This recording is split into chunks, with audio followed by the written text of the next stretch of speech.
Atreverse a soñar, aprender a creer, sonreír, intentarlo y perder. Atreverse a reír, aprender a llorar, sonreír al partir, sonreír al llegar. Atreverse a saltar a pesar de caer. Hola, ¿qué tal? ¿Cómo están? Vamos a comenzar un programa en el que hacemos un repaso a la actualidad. Pues la actualidad está, madre mía, vamos a seleccionar algunos argumentos y ver lo que dan de sí, porque necesitaríamos muchísimas horas. Vamos a hablar de los presupuestos a nivel nacional, la comparación con los presupuestos en Madrid, los pactos a los que se han llegado y lo que conllevan esos pactos. También hablaremos de la sanidad en Madrid, de una ley que nos decían que teóricamente está hecha para defender a las mujeres, estamos viendo que en la práctica es bastante distinta, y si hubiera tiempo también de la cumbre del cambio climático. Así que vamos a comenzar presentando a Ana Collado. Ana, ¿qué tal? ¿Cómo estás? Hola, ¿qué tal? ¿Cómo estáis? Hay mucho de lo que hablar, ¿eh? Hay tema. Desde luego. Ella es secretaria de Participación del Partido Popular en la Comunidad de Madrid. Está también David Álvaro García, director de Comunicación de Acento Asuntos Públicos. David, ¿qué tal? Un placer, como siempre, estar aquí en casa. A mí también, y tenerte aquí, seguirte por redes, todas tus participaciones y bueno, con gente de mucho renombre que pone cosas bonitas de ti, y yo me alegro. Eso es, sí. Porque siempre hay que ir bien acompañado. Bien acompañado, sí. Es fundamental. Con gente preparada. Eso es, y gente preparada. Eso es, lo que nos decían de niños, ¿no? De no te juntes con gente que no debes. Buenas compañías. Pues eso hay que aplicarlo en la vida. Bueno, pues vamos a ver si es buena compañía quien está a tu vera. Es buena compañía. Es buena compañía, bien. Carlos González Teijón, abogado, mediador, escritor, filósofo, amigo. Eso sería lo primero, lo que he dicho, lo último. Eso es lo más importante en la vida, creo yo. Bienvenido. Bien halladas, ¿Cuántos asuntos, Carlos? Y me siento muy contento de estar aquí en casa y con estos compañeros tan maravillosos, que ya hemos coincidido y por lo tanto me parece gente fantástica. Bien, pues hablaremos con Ana de presupuestos, pero antes le voy a pedir a David, y luego opináis, que nos ponga un poquito en antecedentes en una ley que llaman del sí es sí. Para empezar, parece poco serio, ¿no? Porque parece más bien un eslogan, a lo mejor, de una campaña publicitaria más que de una ley. Esto es una opinión personal. Y si puedes, me gustaría que explicaras la diferencia que hay en cuando se lleva una ley al Parlamento para que se debata, aunque se tenga una mayoría, pero se lleva un cauce que es más lento, digamos, pero que tiene más garantías, a cuando todas estas leyes que se están haciendo, que parece que tienen que ver mucho con los pactos, hablaremos con Ana de ello, para solucionar acuerdos a los que se han llegado, entonces van, no digo por la puerta de atrás, porque es algo legal, pero se hacen de una manera muy rápida. Y no se leen la ley que se presenta, porque no entiendo la sorpresa y que tenga que entrar la Fiscalía a hacer de hermano mayor. Bueno, es que claro, hay que partir de una base, ¿no? Que si entramos en las lógicas tradicionales, normales, institucionales del modelo democrático español, las cosas están pautadas por una serie de vías. Lo que pasa que en los últimos años, en España, y desgraciadamente no es un mal endémico de España, sucede en muchos países de Europa y de sociedades occidentales, hay una cosa llamada populismo, que cada vez está más dentro de las instituciones, y que básicamente el populismo lo que entiende es la vida en blanco y negro, en términos binarios, en términos dicotómicos, donde no caben matices, y que además lo que proyecta es la necesidad de construir problemas donde antes no los había. Y esto me viene muy bien para explicar la famosa ley del solo sí es sí. ¿Por qué? Pues porque cualquiera que viniese, esto sabes que me lo digo muchas veces en este programa, cualquiera que viniese de otro planeta y viniese aquí a España y nos escuchase los debates que tenemos hoy en día, pensaría que poco más o menos que las mujeres tenéis o tienen que ir por la calle siempre acompañadas, con un alto grado de peligrosidad. Oiga, hay que partir de una base. España es uno de los países más garantistas y de los más privilegiados para ser mujer. Y esto no lo digo yo, lo dicen las estadísticas y las encuestas. En todo el mundo hay casi 200 países. España es de los 5 principales países, de los 5 primeros países, en los que mejor calidad de vida tiene una mujer y donde más libremente puede vivir. Esto hay que decirlo, y hay que decirlo porque insisto que escuchando a determinadas formaciones políticas parecería que la mujer no puede salir a la calle. y que cada vez que sale a la calle se ve coaccionada, amenazada, presionada, discriminada. Bueno, ¿que hay cosas que mejorar? No cabe ninguna duda. En todas las sociedades democráticas del mundo hay cosas que mejorar desde el punto de vista institucional. Ahora bien, hay que hacer mucho hincapié. España es uno de los mejores países para nacer siendo mujer, cosa que en otros países en los que asesoran o apoyan estas formaciones populistas no sucede. Y hay que decirlo muchas veces, porque creo que hay que hacer o de los que no se pedagogía. quejan, porque evidentemente Ana y yo vamos vestidas como nos da la gana, maquilladas también, peinadas, quiero decir, no tenemos ningún problema, y basta que miremos a la calle, ¿no, Ana?, para que veamos la variedad de mujeres y de presencia. Problema que tienen estas formaciones populistas, que conciben una única forma de entender las cosas. Solo puede haber una visión de feminismo, solo puede haber una única visión de igualdad, solo puede haber una única visión económica. Todo aquel que se salga de esa construcción artificial, pues es un traidor, es un enemigo, es un adversario, es alguien que no merece la pena ser escuchado. Y, en mi opinión, la ley del solo sí es sí nace bien intencionada, nace como consecuencia, y lo hemos vivido todos mediáticamente, de determinadas situaciones que generaban mucha alarma social.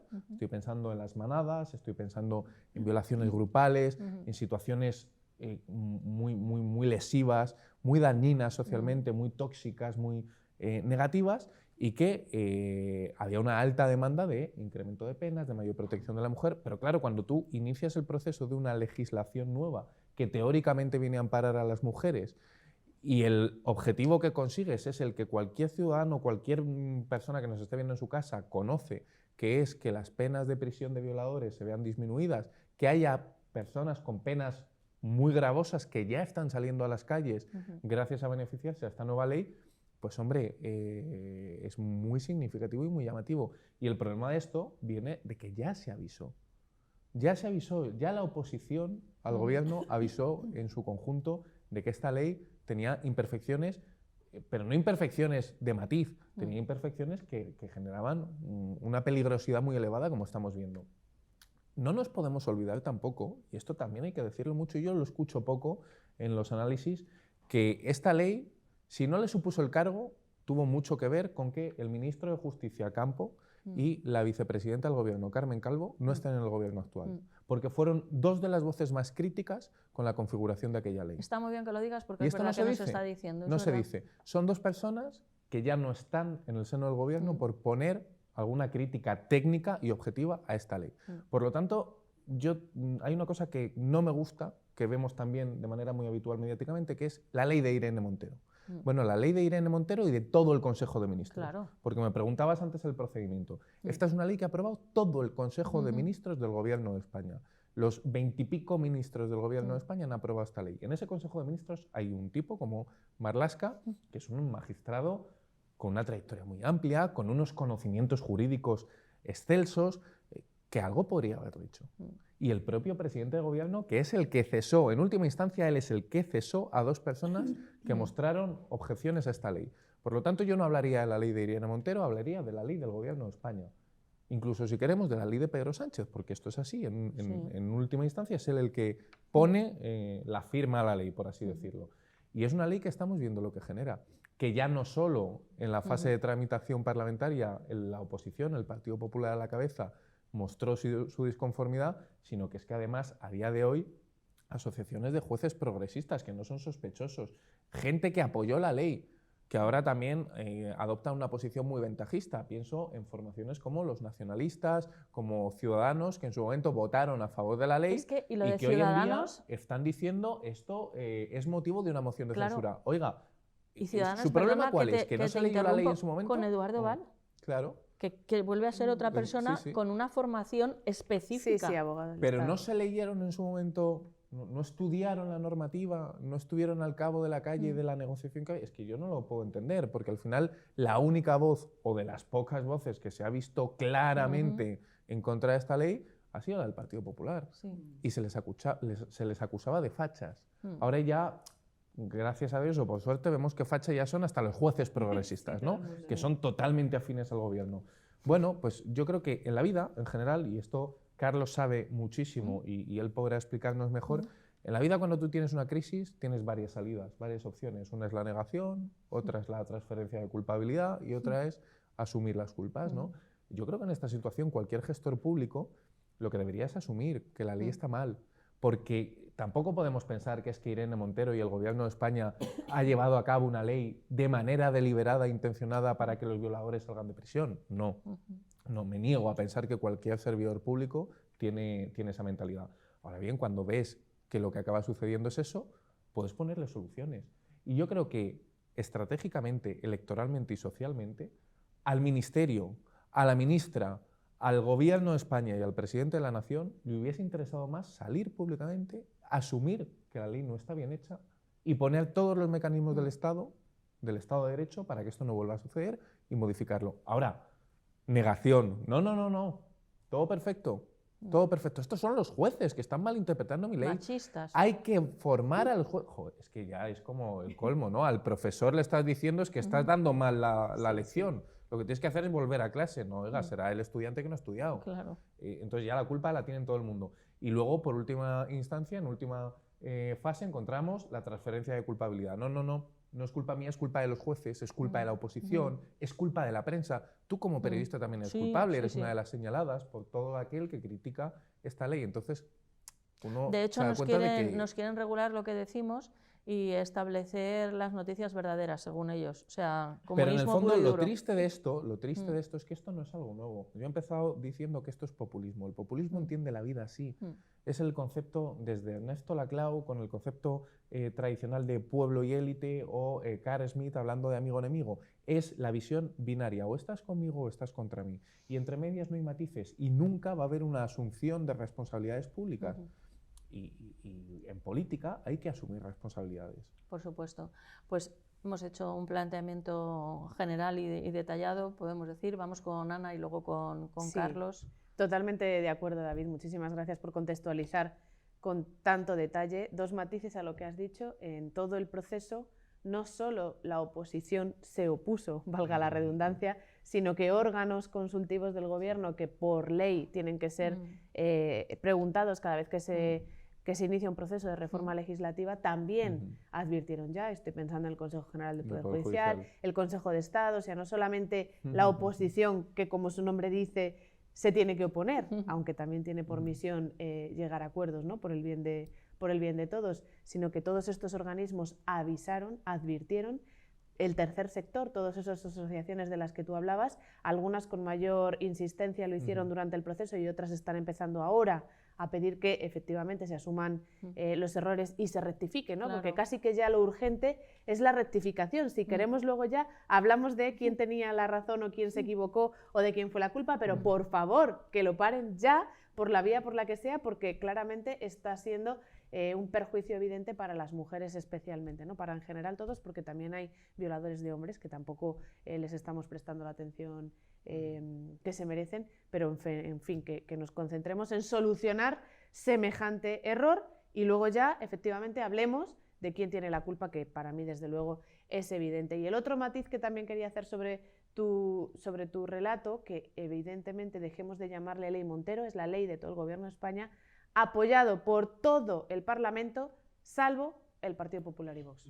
O sea que todos aquellos que ahora se rasgan las vestiduras pagarán en las urnas lo que han hecho, pagarán sus errores de ni siquiera haberse leído la ley y haber aprobado, por una cuestión de postureo electoral, porque no hay otra razón. Yo no creo que un partido como Ciudadanos esté a favor de esta ley. Lo que creo es que no tuvo la valentía suficiente para decir no, esto no es así por esto.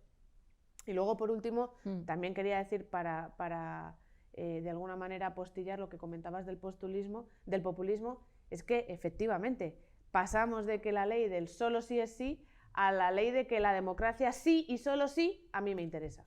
Y en ese es en el puesto, la posición en la que el Gobierno de España trabaja con esta ley y con todas las demás. Sí y solo sí es lo que a mí me interesa, hablamos de democracia. Para ellos la democracia no va ni de debate, ni de separación de poderes, ni de consultar a la sociedad a través de sus representantes que se articulan a través del tercer sector, no. Para ellos es sí y solo sí, es lo que a mí me interesa electoralmente. Porque ya no hablamos ni tan siquiera de intereses ideológicos, hablamos de intereses puramente electorales, del poder por el poder, que es en lo que Pedro Sánchez lleva desde que tomó el poder.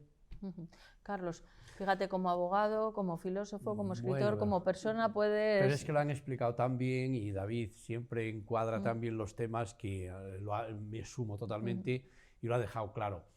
Sabes que desde aquí muchas veces también hablamos desde el planteamiento cultural. Sí.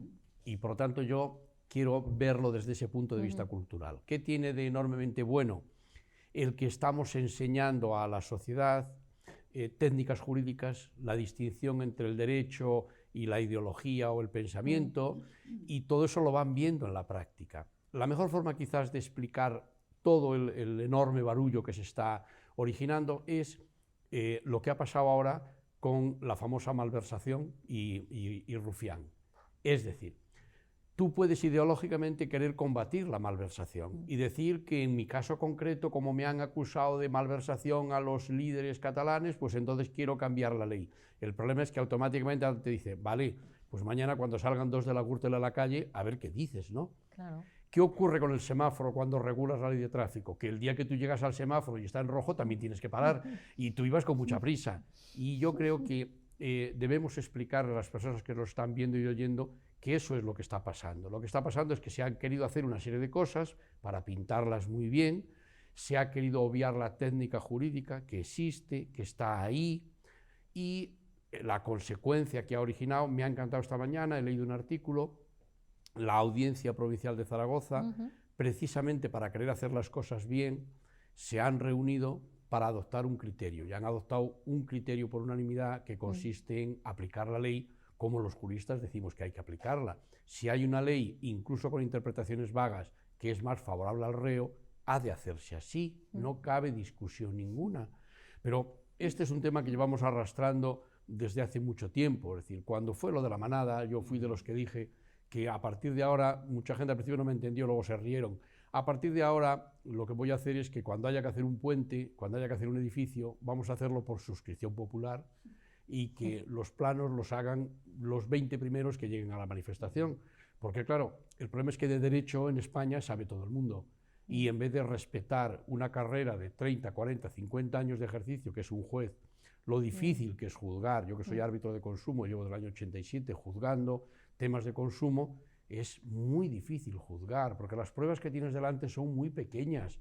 Unos dicen una cosa y otros dicen otra. A priori tienes que fiarte y a veces tirar una moneda al aire, porque es muy difícil discernir dónde está esa famosa verdad, que hablamos siempre de buena fe, que se busca.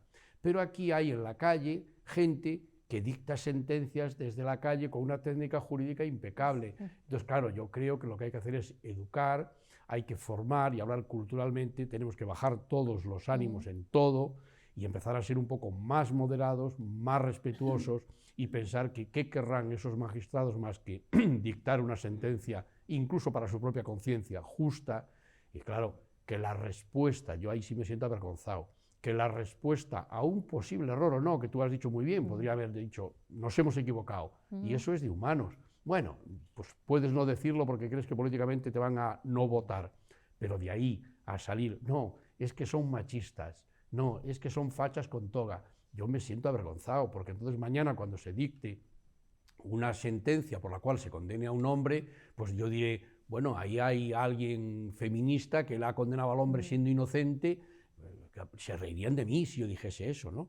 Por lo tanto, yo no entiendo cómo la sociedad no se ríe frente a estas manifestaciones y no es más dura diciéndole, no, es que son opiniones machistas. Bueno, porque tendrá que ver una cosa con la otra, si hay que aplicar una legislación, aparte de que no entiendo, es decir, salían en televisión, una televisión concreta, exponiendo a una mujer que estaba destrozada, abrumada, porque a la persona que la había agredido sexualmente ya no iba a cumplir 13 años, sino 11, y que por lo tanto se sentía destrozada. Yo decía, bueno, hay muchos de ETA con delitos de sangre que han cumplido muchos menos años. Tenemos que también centrarnos un poco dónde estamos con técnica jurídica. Nadie habla de eso, se habla, tú lo has dicho, populismo, frases hechas, sumarse a la, ahí sí que es sumarse a la manada e ir en rebaño, y poca conciencia para analizar estas cosas con un poco de perspectiva. Sí, antes del programa, pues Carlos nos estaba haciendo una reflexión. Decía, a ver cuándo dejamos de utilizar este lenguaje de las derechas y de las izquierdas, que es que nos lo encontramos, bueno, Hace poco estaba haciendo un programa sobre la expedición Magallanes y me decían, ¿pero era de derechas o de izquierdas? Digo, hasta te preguntan, ¿y Colón? Digo, pero vamos a ver. Y además, aunque uno tenga pues una ideología, creo que por lo menos los que no estamos y hasta los que estáis con alguna representación política, pues hay maneras de decirlo sin hacer daño al partido, que hay que reconocer que a veces uno se equivoca. Y hasta vamos a poner que con la mejor de las intenciones.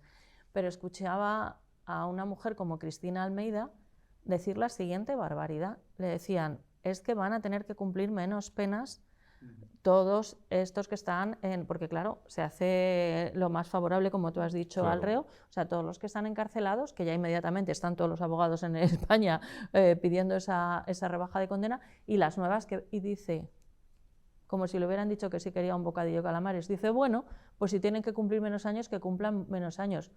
Entonces dice, a ver, algo nos hemos perdido, que se supone que esta ley era para que fuera más dura, más protectora, en fin. Es algo más que una chapuza, porque estamos hablando de cosas muy importantes y que son muy difíciles de revertir. Están jugando en un terreno en el que no están preparados. Hay la mayor parte, o sea, creo que del gobierno podemos salvar a muy poquitos, y algunos de ellos, como ha dicho David Sanido, digo de preparación, que no conocen ni el campo de juego, ni tienen las botas para jugar el partido, ni la equipación. Y entonces es muy triste, pero nos hunden a todos y hacen un daño en personas que es irreversible. Bueno, y que yo creo que por terminar un poco con el tema, si esto es muy sencillo, una ley que nace para poner fin a un caso concreto, que es la manada, Exacto. y hoy vemos cómo los abogados de la propia manada dicen que van a utilizar esta ley para disminuir las penas, yo creo que está todo dicho. Claro. Y luego no quiero entrar en algo que es muy llamativo, pero creo que hay que dejarlo sobre la mesa, que es llamativo, muy llamativo desde el punto de vista de planteamiento y de ideología, que es que aquellos que se dan golpes en el pecho para decir que son feministas y que solo hay un feminismo y que hay que defender a la mujer, hombre, que ha sido Pablo Iglesias el que ha salido a defender a Irene Montero, o que es su pareja. ¿Eso no es machista? Era o es, oficialmente es su pareja. Bueno, Oficialmente es su pareja. Yo Sí. tampoco me da igual el matiz de si es su pareja o no. Sí, el padre de sus pero que en hijos. el fondo, Eso sí. a lo que voy, que no me quiero quedar con la broma, ¿no? Quiero ir al fondo. Que quien se un hombre. supone que va diciendo que es el adalid del feminismo, Sí. cuando atacan a su compañera, expareja, pareja o lo que sea, tiene que salir él a defender porque considera que ella no es lo suficientemente válida para defenderse por sí misma. Claro, es una... Oye, yo si alguien se mete con Ana Collado o contigo, sí, María sí. José, a las cuales quiero, admiro y cuidaré en mi vida personal, yo sé que sois lo suficientemente valientes, maduras, inteligentes para defenderos solas. Y si queréis ayuda, ya iré yo. Pero yo no voy a... No, con Ana y con María José no, que las defiendo yo. Vamos. Es que hay un tufillo No, ahí. porque puede ser que se haga rebotado con Hay- nosotras, hay- algo que te pero lo en el pidamos. fondo hay Sí. un tufillo Machista. antiguo, de dominación. Sí, total. De esa imagen, ¿os acordáis? Del Cuando macho volvió alfa. Pablo Iglesias de vuelve él, Sí. vuelve él. Sí, sí. Sí, Bueno, sí. es que así es. Es esa imagen que en el fondo, oye, que no me den lecciones de lo que es ser mujer o cómo vivir el feminismo o la igualdad, los mismos que luego tienen un tufillo un tanto antiguo. Mucho, mucho. Bueno, vamos a ver, Vale, y vamos con a el los permiso de la presupuestos, directora, para aclarar y para que sirvan estos programas para ayudar a la gente. ¿Cuál es el origen de todo este problema? El origen de todo este problema es algo jurídicamente muy complicado, que es cuando un hombre y una mujer, uno o el otro o los dos a la vez, se seducen, ¿cómo sabemos si ahí hubo consentimiento o no lo hubo? Si hubo complacencia mutua o no lo hubo. Porque sale el hombre y dijo, no, ella me forzó y quiero que la metan en la cárcel porque ella me forzó, o viceversa, él me forzó. Entonces, tú que estás juzgando, ¿cómo lo hacíamos hasta esta ley? ¿Sacó una navaja? Sí, no. ¿Tenía una pistola? Sí, no. ¿Hay herida clara? Sí, no. Y es como se podía juzgar. Esta ley viene a clarificarlo y a dar seguridad jurídica para ambos. Es terrible decirlo, pero para ambos. Porque lo que nunca se dice, y hoy, a ver si busco palabras de mediador, lo digo aquí, el que está absolutamente desprotegido es el hombre. Porque tú ligas con una chica en la discoteca o en un bar o en un pub o donde sea, o sin ligar o la conoces, te vas con ella, duermes con ella esa noche, se levanta por la mañana, se va a comisaría y ya tienes tu vida destrozada. Sencillo, hay que decirlo así, Por lo tanto, la única seguridad jurídica que tienes es que tú tienes alguna prueba de que ella dijo que sí quería ir contigo esa noche a tu casa, a la suya, a la que fuere. Esto es real. Es decir, debe conocer la gente que Julian Assange fue a Suecia a dar unas conferencias, ligó con una chica sueca, se fue a su casa y 5 días después, dicen que por influencia de la CIA, ella interpuso una denuncia diciendo que él lo había hecho y que lo había hecho sin preservativo, que ella ya le había dicho sí, que quería dormir con él, esto es real, eso está ahí, que quería dormir con él y quería estar con él y quería yacer con él, pero con preservativo. Y entonces ella dijo 5 días después que es que él había faltado a la palabra y lo había hecho sin preservativo. Y eso era la violación de la que se le acusaba a Julian Assange. Leeros el informe y leeros los informes que hay. Claro, él dice que ¿cómo le pueden acusar de violación? La primera actuación de la fiscal general de Suecia es decir que eso no es violación ni está contemplado. Y cambia de criterio una semana después. Por lo tanto, el que está absolutamente desprotegido frente a esas situaciones hoy es el hombre. ¿Cuál es su seguridad jurídica? El que tenga mecanismos para saber que ella dijo que sí. Que ella no dice claramente que sí. Yo tengo un hijo de 31 años y se lo he aconsejado, y a cualquiera que me escuche, pues ten mucho cuidado, haz las cosas con cabeza, porque si no es una persona conocida, si no es tu pareja, ten cuidado porque tú no tienes protección jurídica ninguna al día siguiente, no tienes protección jurídica. Por lo tanto, el sí es sí, por eso se llama así, es que tiene que haber un consentimiento expreso de la mujer en este caso, que es la que se entiende que tiene menos acceso al sexo. También podríamos esbozar la ley de igualdad. ¿Por qué se presume que la mujer no quiere sexo como una? Pero se presume, ¿ves? Porque se victimiza y se trata de, como decía David, presentar a las mujeres, presentarnos como si fuéramos permanentemente menores de edad. Totalmente. Bueno, pues hay que decirlo públicamente. Eso es lo que está detrás, por lo al tanto, final de todo eso es esto. lo que está detrás. Y por lo tanto, por eso salió Cayetana Álvarez de Toledo diciendo en el Parlamento, decía, ¿ustedes qué le están preguntando? Constantemente que sí, que siga. ¿Os acordáis de aquella frase? Claro, entonces hemos de clarificarlo. Es decir, el problema está en que para saber si no ha habido, y todo lo que no sea que ella haya dicho sí, por eso si es sí, se entiende que es una agresión sexual. Que a mí me parece muy bien, o sea, me parece bien para que quede clara la seguridad jurídica para todo el mundo. Sí. Es la carga de la prueba. La carga de la prueba, Ahora en es donde nuestra. de nuevo, Claro, efectivamente, ahora se ha invertido el la carga de la varón prueba y es está el varón el que tiene, yo ya no ligo nunca, pero siempre que lo hago le digo que me mande un WhatsApp, en serio, y me mandan el WhatsApp, me dice sí, esta noche y con fecha, para que sea verdad que ella quiere esa noche Tampoco con fecha. te sirve, porque igual la estabas presionando. En fin, es un tema, la verdad, que Queda para mucho. da para mucho. Eso es lo que hay que decir, Y que es un tema lo- muy delicado, muy Sí, complicado Y de sobre juzgar. todo viene que es en general lo que, desde un punto de vista, por supuesto, personal, que es el de hablo, y no como portavoz de nadie, ni siquiera de la tele, que aquí tenemos ideas y pensamientos muy distintos, afortunadamente, porque eso es enriquecedor, pero son bombas de humo, y entonces son maneras de dividir a la sociedad. Y luego yo sí que pienso, porque bueno, yo ya tengo más años, pero en la gente joven, en las relaciones personales y tal, digo que complicado, porque creo que todos tenemos experiencia y sabemos perfectamente cuándo se quiere y cuándo no se quiere. Y desgraciadamente pues algunas personas tienen la experiencia de la violación. Y luego entraría el capítulo de las drogas, y cuando alguien no está en perfecto estado y no sabe ni siquiera lo que hace o no hace. Entonces es sumamente complicado, y a mí de todo lo que me da pena es que es una nueva herramienta de distracción para dividir a la sociedad, para polarizar izquierda, derecha, hombre malo, mujer, bueno, si es de izquierda es buena, si es de derechas es tonta o algo le falta. Entonces están haciendo etiquetas y perfectamente puede ser una mujer de izquierdas y no participar de un movimiento activo feministas y defender a la mujer. Es decir, hay muchos matices que están intentando polarizar para que estemos permanentemente discutiendo. Vamos con los presupuestos. Entonces vamos porque que desapareciera el libro gordo de PTT y Barrio Sésamo hizo mucho daño. Y entonces, los presupuestos, ¿para qué sirven? Aunque parezca una tontería, Ana, pero para que nos situemos. O sea, porque dice, los presupuestos de una nación como España, ¿para qué sirven?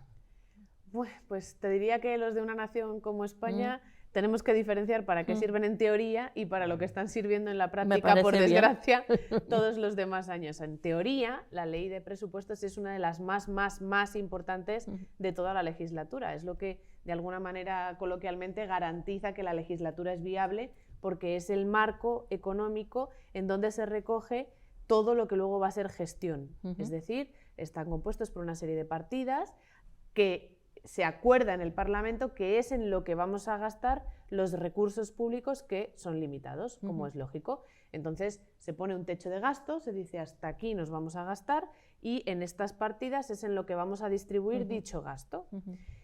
Esa es la teoría, como digo. La práctica lleva a que luego en la realidad no se ejecutan muchísimas partidas, porque no todas las administraciones, a la hora de la verdad, son ágiles o son igual de eficaces en la gestión, eso que a la hora de hacer balances para presentarnos de nuevo a las elecciones es algo a lo que apelamos los políticos. La gestión, cómo de bien hemos gestionado, pues cómo de bien o de mal has gestionado, tiene una componente subjetiva, los ciudadanos perciben o no que efectivamente lo has hecho bien, pero tiene una componente objetiva y es cuánto de ese presupuesto que decías que te ibas a gastar en A, B o C, efectivamente te has gastado en A, B y C. En la práctica, por desgracia, los presupuestos de Cristóbal Montoro han estado, ¿qué?, 7 años siendo prorrogados automáticamente para nada, porque en realidad no se estaba ejecutando aquello. Esa es, pues en fin, una parte muy negativa de esta nueva política y lo que ha traído como consecuencia colateral. No lo voy a llamar directamente daño, pero para mí personalmente desde luego que lo es. La nueva política tiene daños colaterales. De momento voy a decirlo consecuencia colateral.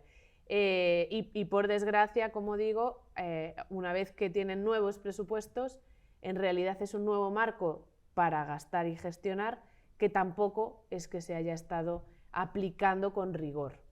Y ahora la siguiente fase es cómo hacemos esos presupuestos, con quién los pactamos y cómo los negociamos, y comparemos esos presupuestos. En este caso estamos ahora de actualidad viendo los del Estado de la Nación, que son unos presupuestos cuya llave tiene ni más ni menos que Bildu. Es así. Tiene Bildu la llave de los presupuestos generales del Estado. Una tragedia para la democracia de este país, pero esa es la realidad a la que este gobierno está tratando de maquillar, pues en fin, con todo tipo de polémicas y hasta con el Mundial de Fútbol, si queremos, ¿no? Y en paralelo podemos comparar cómo se hace esa ley, como digo, principal de legislatura en el gobierno de España, que es un gobierno, en fin, en declive, pegado con chicle, y cómo se hace en otros gobiernos pues de otras comunidades autónomas. Por ejemplo, en Madrid. Y hasta en los municipios, ¿no?, que también tienen que hacer su normativa propia. Por ejemplo, en Madrid. En Madrid, al final, nosotros también tenemos que negociar, porque tenemos que pactar con el resto de grupos para conseguir el sí de la Asamblea, del Parlamento correspondiente, pero partimos de muchísimas diferencias. La primera y principal para mí, la transparencia. En el caso de la Comunidad de Madrid, con transparencia se detallan todas esas partidas a las que luego vamos a aplicar el gasto. ¿Qué tenemos por contraposición en el Gobierno de España? Absoluta opacidad.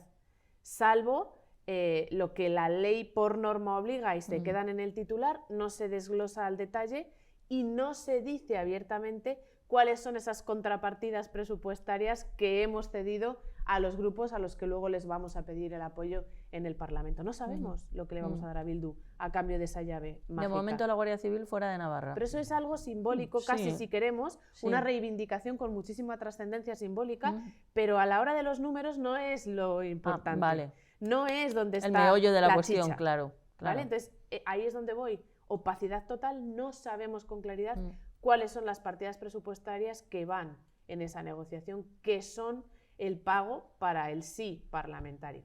Luego tenemos pues un montón más de diferencias, ¿no? Al final descendemos a lo que les afecta a los ciudadanos en su día a día y cosas que estamos sufriendo todos, la inflación. Pues en Madrid se tienen en cuenta la situación de inflación y se toman medidas para tratar de frenarla. Por ejemplo, se congelan los precios del transporte público, se congela el precio de los comedores escolares, cosas que ayudan a frenar esa inflación por ley, porque los presupuestos son una ley, ¿no? Frente al Gobierno de España, que al revés, en lugar de tomar medidas que podría, como reducir el IVA de algunos productos, sobre todo los principales, de los básicos, al revés, sigue abusando de esa inflación para seguir enriqueciéndose a costa de los ciudadanos y poder hacer luego su campaña electoral regalando a los colectivos a los que considera que puede comprar su voto, dándoles partidas concretas de aquí al 23, a mayo primero y a las generales después cuando vengan. Ya lo han hecho, acordémonos de los martes, eran los viernes eran el Consejo de Ministros, ¿no? Sociales que eran electorales, clarísimamente, ¿no?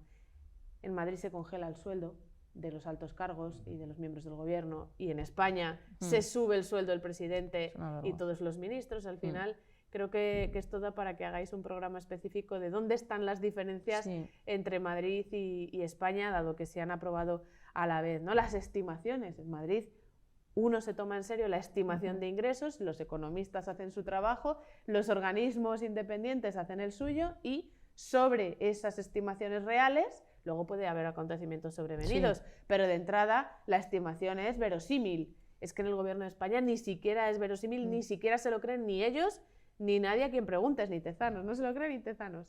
Partimos de una estimación absolutamente irreal, inverosímil, con lo cual todo lo que viene detrás es pues papel mojado, ¿no? Tampoco es que tuvieran intención ellos luego de tenerlo y de tomárselo en serio, pero si ya de entrada no tienen ni siquiera ese mínimo rigor económico, pues tampoco podemos esperar Ana, mucho es más. que esto que estás contando, el no conocer el texto, que a mí me parece muy grave, pues me ha recordado, hoy estaba escuchando una serie de entrevistas en la radio sobre esas supuestas ayudas a personas que estén en malas condiciones para pagar la hipoteca, y por lo visto es que los bancos no tienen el texto, o sea, las entidades bancarias no tienen el texto, entonces quieren que aprueben algo que, vamos, a mí yo desde pequeñita en casa siempre me han dicho, cuando vayas a firmar algo, pero desde muy pequeñita, te lo tienes que leer y entender, y si no, no lo firmas. Entonces, claro, si no se sabe, David... Totalmente. Yo, según escuchaba a Ana, me venía a la cabeza un caso personal, una anécdota que viene a demostrar que al final la administración pública, como arquitectura institucional de este país, en muchas ocasiones está algo desfasada y es excesivamente burocrática y lenta.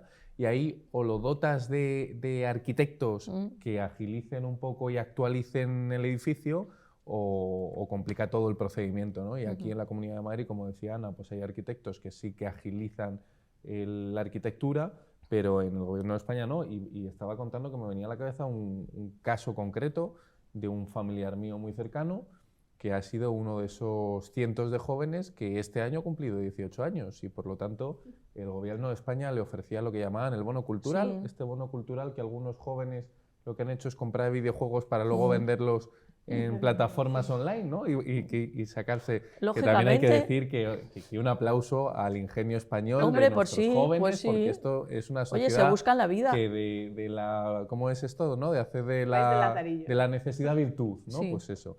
Pero pongo este ejemplo porque voy a hablar de cabeza, no me quiero equivocar, que busqué el dato de 210 millones de euros presupuestados en bono cultural, se han concedido menos de 110, es decir, la mitad. La mitad. ¿Por qué? Pues porque al final el trámite era tan sumamente burocrático y insisto, tengo un caso muy cercano en mi familia que solicitó el bono cultural y no ha tenido el bono cultural porque le ha sido imposible, porque la página web del Ministerio colapsaba constantemente, en última instancia, en el último momento, abrieron la posibilidad de presentarlo de manera presencial, pero tenía que ser dentro de unos... Bueno, al final se ha quedado sin el bono cultural y entonces ves una partida presupuestaria que más allá de que podamos discutir sobre su idoneidad o no, de 210 millones de euros se acaban concediendo 110. Y esto es muy habitual. A nivel municipal, en el Ayuntamiento de Madrid vivimos un caso muy curioso, que es el de Manuela Carmena, que 9 de cada 10 euros que estaban autorizados de gasto de obras públicas en el Ayuntamiento de Madrid no se ejecutaban. 9 de cada 10 no se ejecutaban. Entonces, ¿Manuela Carmena lo hizo bien o mal? Pues mucha gente ni lo sabrá, porque no ha visto, ¿no? Hay un poco esa idea política de no, tú, Ana, no hagas nada, que te irá bien en política. Mientras no hagas nada, no molestas a nadie. Hombre, un servidor público tiene que hacer cosas y tiene que trabajar por sus conciudadanos. Y el problema es que en muchas ocasiones ni las instituciones ni las personas que ocupan los cargos en las instituciones tienen voluntad de avanzar. David, decías el ejemplo del bono cultural, que tienes toda la razón, de gestión ha sido un desastre, y es una tragedia, pero no deja de ser algo anecdótico. Totalmente. El problema es cuando lo que no se ejecuta es algo de lo que depende la vida de muchas familias, como el ingreso mínimo vital, que por otro lado las comunidades autónomas ya tienen su protección social para las familias vulnerables y lo hacen con mucha más eficacia porque están más cerca del ciudadano administrativamente hablando.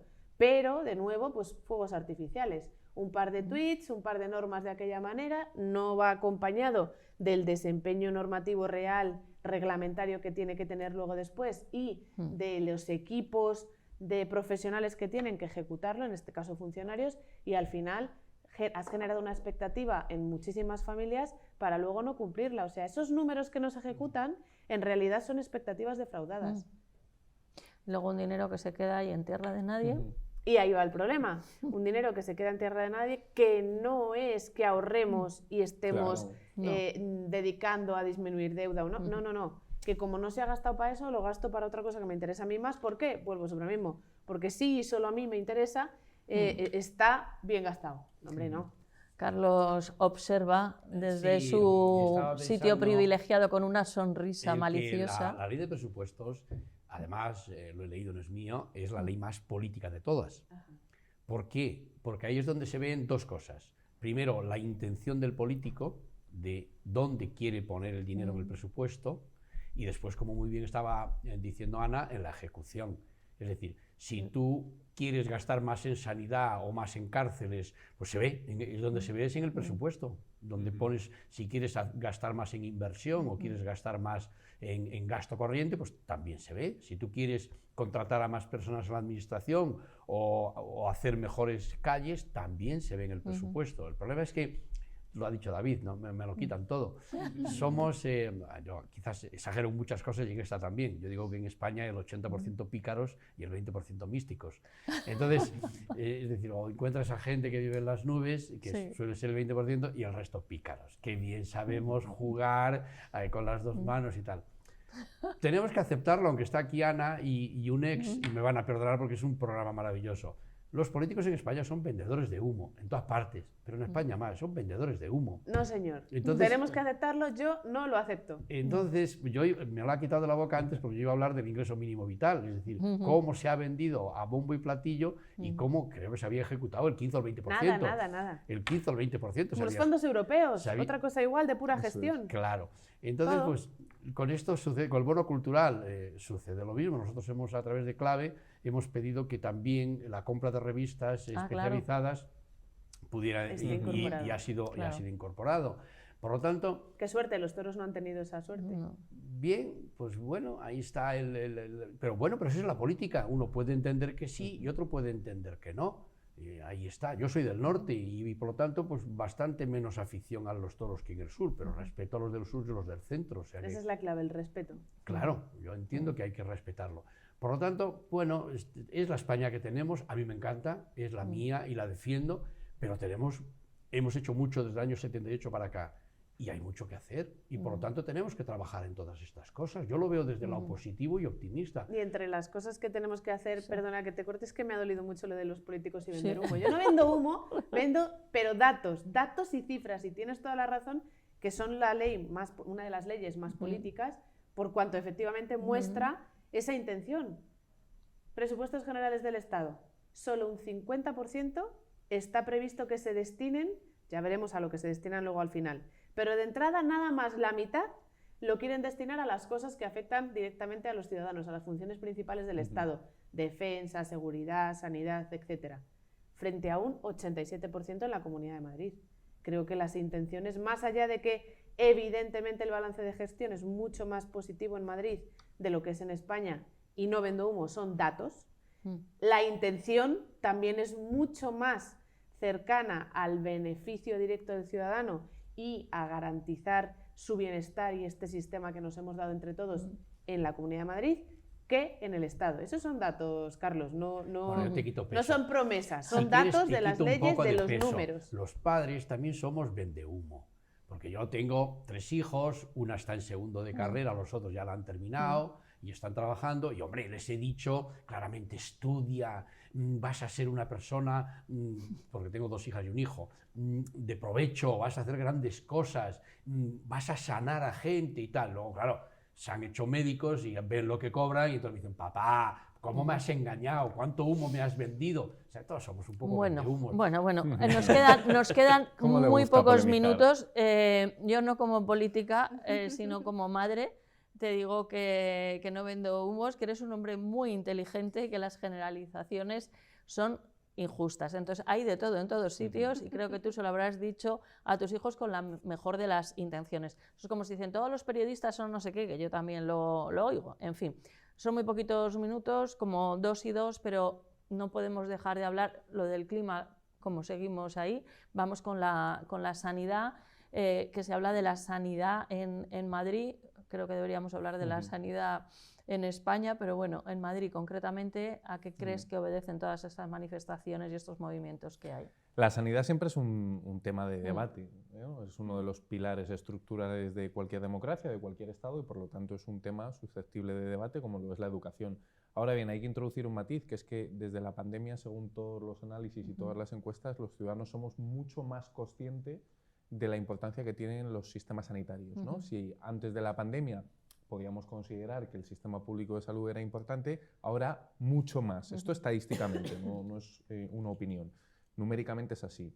Y es cierto que el sistema sanitario español, en su configuración general, pues tiene ángulos de mejora, como todo en la vida. Es mejorable, hay cuestiones que se pueden abordar. Sin embargo, me atrevo a decir que los problemas o dificultades o las mejoras que tenga la Comunidad de Madrid en su sistema sanitario no son muy diferentes a las de otras comunidades autónomas.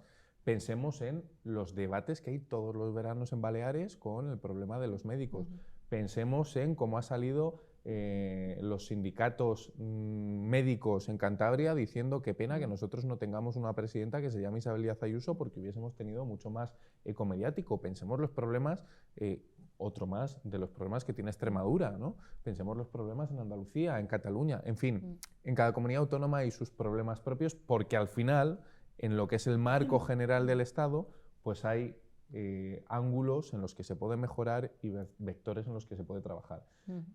Yo no me atrevería a decir que es una manifestación teledirigida, porque las imágenes son muy potentes, pero sí que hay que tener en cuenta otra cosa, que es si hacemos eso que no le gusta a Carlos o que sí, de dividir izquierda y derecha, la derecha entiende que la política se hace en las instituciones. La izquierda comprende o asume o ha interiorizado que la política también se hace desde la calle y tiene un ADN, una vertiente muy callejera, muy movilizadora, muy de manifestación, una tradición muy de calle que le lleva a este tipo de cosas. Entonces, el problema de las manifestaciones es, depende a quién.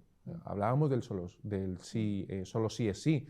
Si hubiese violadores que saliesen a la calle antes de su condena por una ley que hubiese hecho la derecha en este país, Ana Collado no podría estar aquí. No. Tendría que estar metida en su casa. Si hubiese un gobierno de centro derecha del PP, voy a poner nombres y apellidos, del Partido Popular, que negociase con un socio de gobierno modificar la malversación para que Bárcenas saliese de prisión, no me quiero imaginar. Por lo tanto, las manifestaciones en muchas ocasiones depende de dónde caiga la pelota ideológicamente. Ana.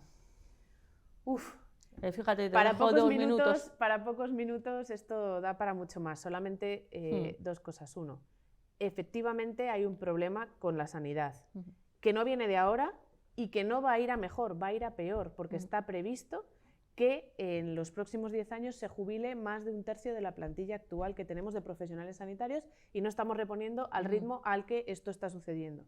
2, se tarda una media de 10 años en tener un profesional. O sea, esto no se toma hoy la decisión y mañana tenemos, venga, 10.000 médicos más. 3, los datos están siendo manipulados, muy manipulados. Es una pena que esos profesionales que en su vida diaria están padeciendo estos problemas, al final se dejen manipular en este juego de la izquierda contra los ciudadanos, porque no es contra la derecha. Que le vaya mal a la sanidad perjudica no a la derecha, perjudica a los ciudadanos. Y una vez más, vuelvo con los datos no engañan. Por cada euro que se gasta el gobierno de España en sanidad primaria, en atención primaria, el Gobierno de la Comunidad de Madrid se gasta 20. 1 a 20. No es verdad que haya menos médicos, menos profesionales sanitarios que antes de la pandemia, es justo al revés. Hay más de 5.000 profesionales sanitarios que antes de la pandemia. 1.000 de ellos son médicos y 600 y picos lo son de atención primaria. O sea, esos son los datos que soportan las administraciones públicas, no un periódico ni un tuit de nadie. Esa es la realidad. Ahora, también hay otra manera de gobernar, que se ve en lo siguiente, en cómo ante este problema actúa la presidenta Díaz Ayuso. Por un lado, hace 2 años que al presidente del gobierno ya le alertó de este problema que afrontábamos todos en el medio y el largo plazo, nadie le hizo ni caso. Ahora, efectivamente, con todo lo que habéis dicho que es verdad, hay una manifestación en la calle que reivindica, que reclama, con toda la teledirección que podamos cuestionar o no, y ¿qué hace la presidenta? Sienta a su gobierno a negociar. Y se sienta con todos los sindicatos y poco a poco, paso a paso, día a día, van alcanzando acuerdos para ir mejorando esta situación que es deficiente en Madrid y que lo es en toda España, pero que desde luego aquí en la Comunidad de Madrid podemos sentirnos tranquilos y privilegiados porque los números dicen que nuestra sanidad es la mejor de todo el país. Las listas de espera son más cortas que en cualquier otra comunidad autónoma. Tenemos, tanto en la sanidad pública como en la sanidad privada, hospitales que son de los mejores en el ranking que queramos comparar, tanto generales como por especialidades. Y esa es la realidad, que todo el mundo tengamos alguna experiencia negativa o positiva, cierto. Bueno.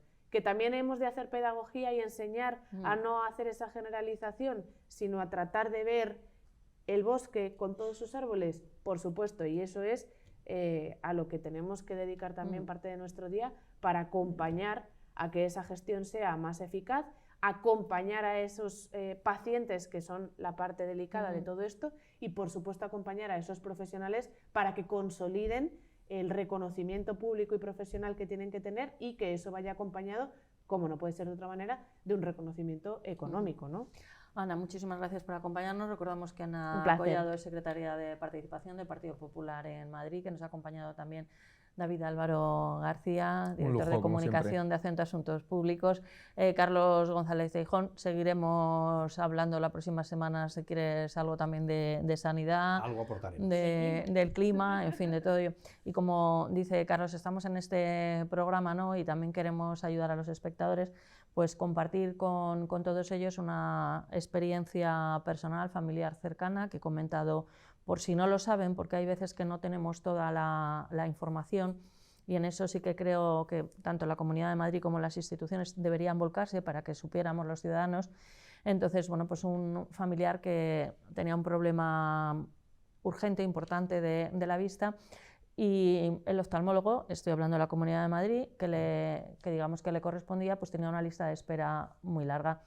Hay un apartado, no voy a explicar dónde, pero eso lo buscan con facilidad en la Comunidad de Madrid, donde se buscan todos los especialistas. En este caso es muy fácil porque pones oftalmología, te salen todos los hospitales o todos los centros donde hay oftalmólogo y te van diciendo cada uno el número de personas que hay en espera y cuánto tardarían en darte la cita.